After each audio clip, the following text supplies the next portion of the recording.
Greetings and good Tuesday afternoon, November 22nd, 2022, third decade of the 21st century.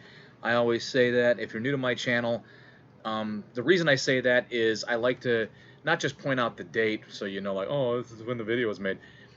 I do it more importantly to kind of highlight, what sort of things are mainstreaming, what sort of things are zeitgeist in the third decade of the 21st century versus where people had predicted us to be as far as advancement, evolution, etc.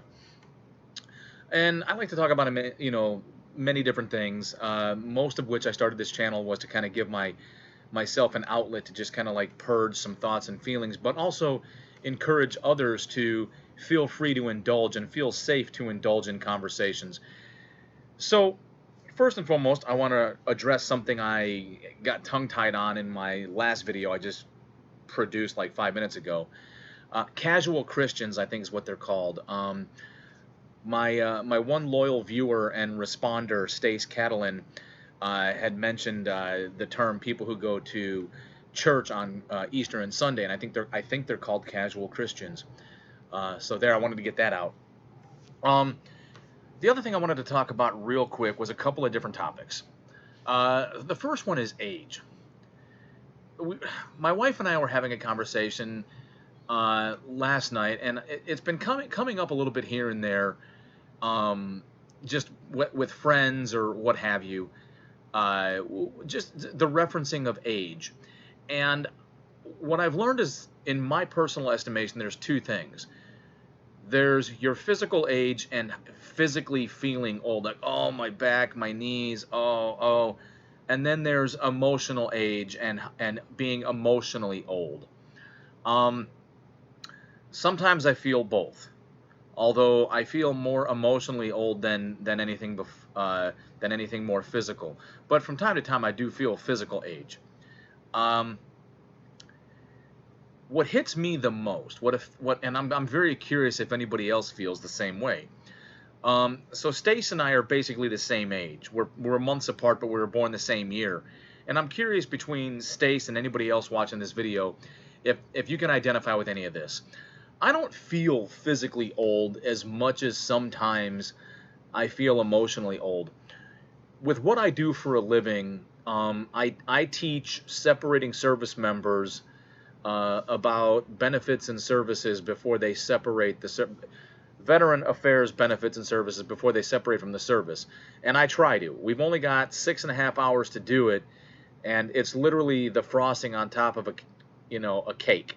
We don't get into the heart of it. We just get to give you the good stuff to sort of stimulate your thought process and invite you in for those one-on-one conversations where we can get deeper. But what I've noticed is I've been retired 8 years this February. December, I will have gone on terminal leave 8 years ago. I've been out of the service longer than most of the kids I'm teaching have ever even been in the service. And it's just kind of amazing how quickly time has gone by. And that's another thing I recognize with time, is that it goes by so much faster after a certain age. I want to say up until a certain age, a year was a year, a month was a month, a week was a week, a day was a day. Oh my God, an hour? Good Lord. Now if I have to go somewhere, like I went to the pharmacy for my daughter today, and it's, oh, your wait time could be an hour. I'm like, oh, that's not bad. An hour, that'll be done in 60 minutes. And it's just amazing that, yeah, that's the one thing. But emotionally, I feel old at times. Like, I was at a buddy's retirement ceremony this Sunday, or retirement party this Sunday, and there was a mixture of people that were several years younger than me, a few years younger than me, and it was an interesting contrast of various ages. The gentleman retiring, I think, was just under a decade younger than me. I think he was a little bit older when he joined too. So he joined in 2003. And I don't know if he was 18 or a little bit older. But, just any number of things just sort of hit me. And a lot of it could just be me, who I am.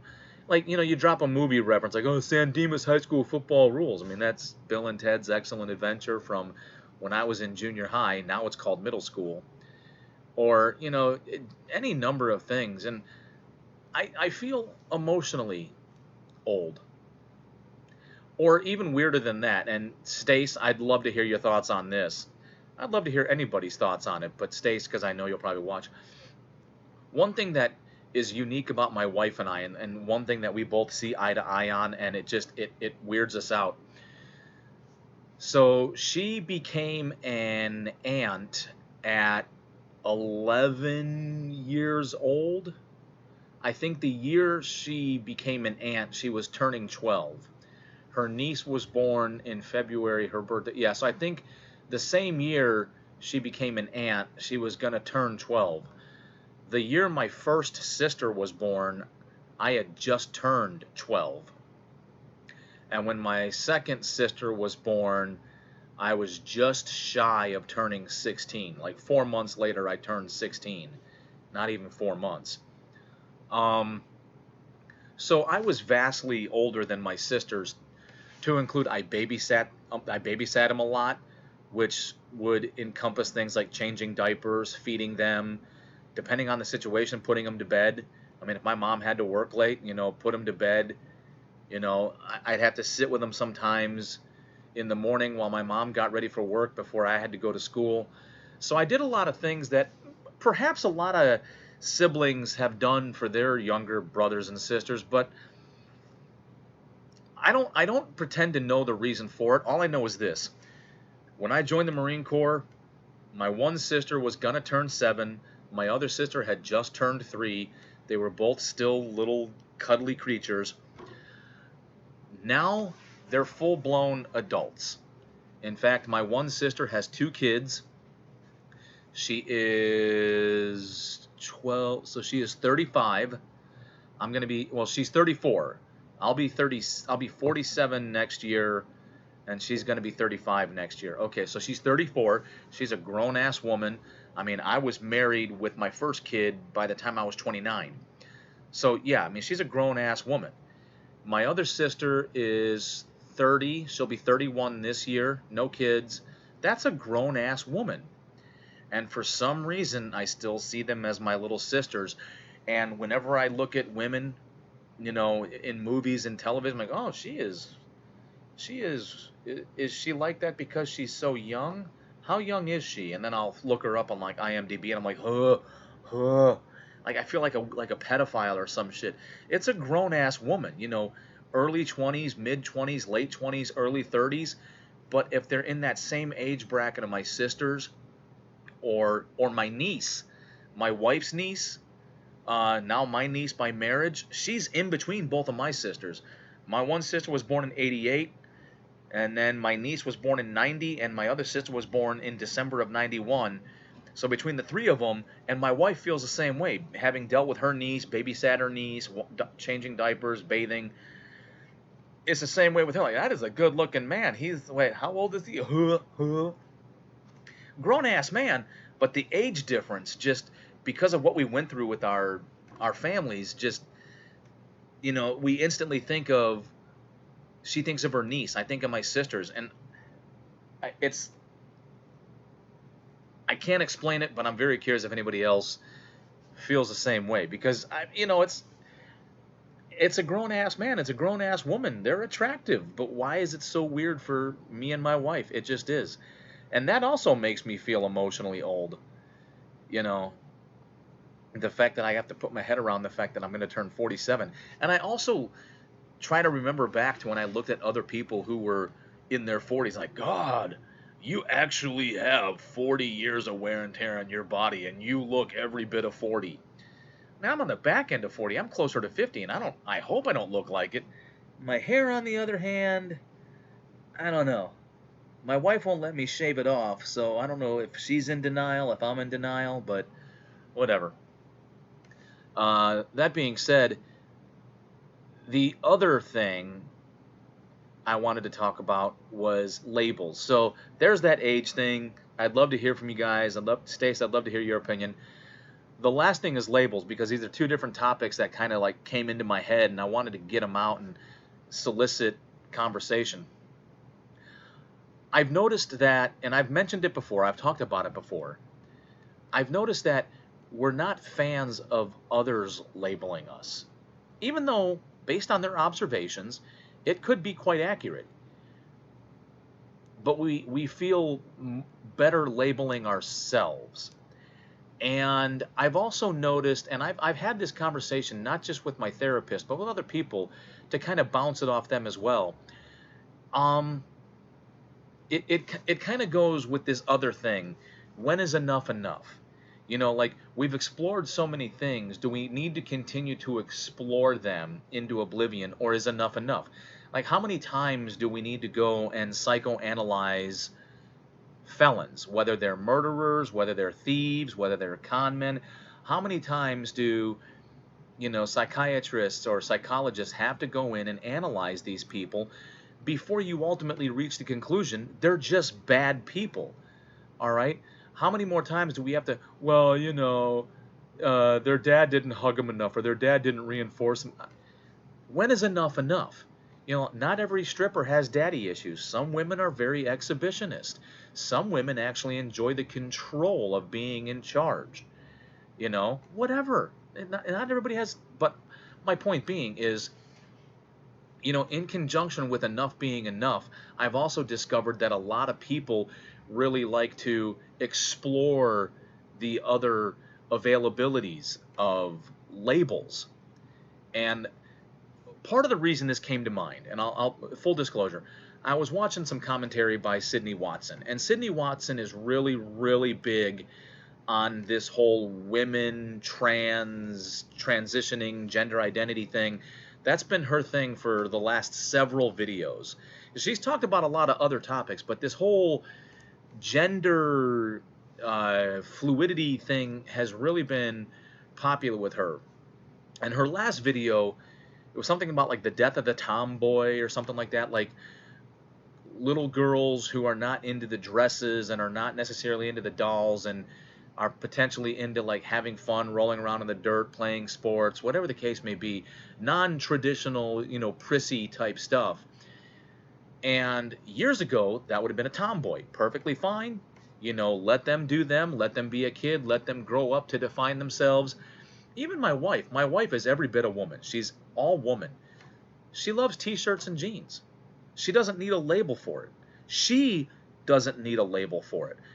In her own mind, she's comfortable the way she is, and she doesn't need a label. I understand that there are some people who, for several reasons, and some of it could be, well, enough isn't enough for them. All right? They need a little bit more for reasons that are their own. And they need a label. They need an identifier. They need a quantification of who they are. And I find that utterly fascinating because Sydney Watson was trying to expand on... Really? I'm getting called from Poland? Poland.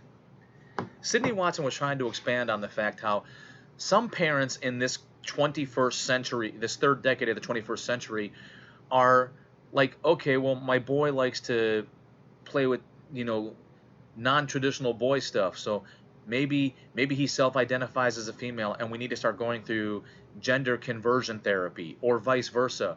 My daughter doesn't adhere to traditional gender roles, and we've got to start going through gender conversion therapy. And Sydney really goes off on that topic, and to a certain degree, there's an extremely small microcosm of parents that fit that description, and that's their thing. And I don't agree with the potential irrevocable damage they can do to their kids. I don't necessarily agree with it, but that's their thing. Unfortunately, the world is filled with people who had horrible parents. Some of those parents were just trying to do their absolute level best, and they just got it wrong. It is what it is. But of course, the one thing that I find fascinating is the way Sydney presents it. She's presenting it also as though it's every parent. Every parent with a child under the age of 10 is currently going through this.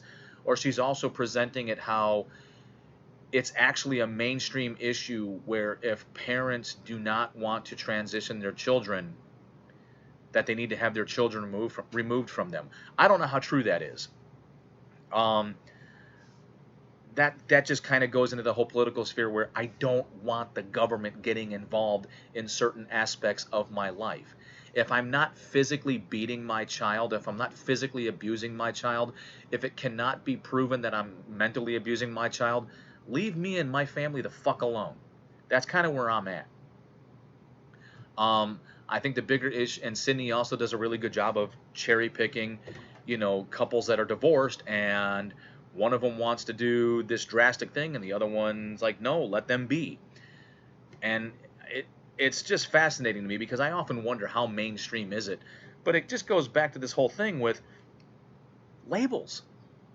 I mean, I don't remember it being such a big deal, I, and I don't remember people being so invested in it.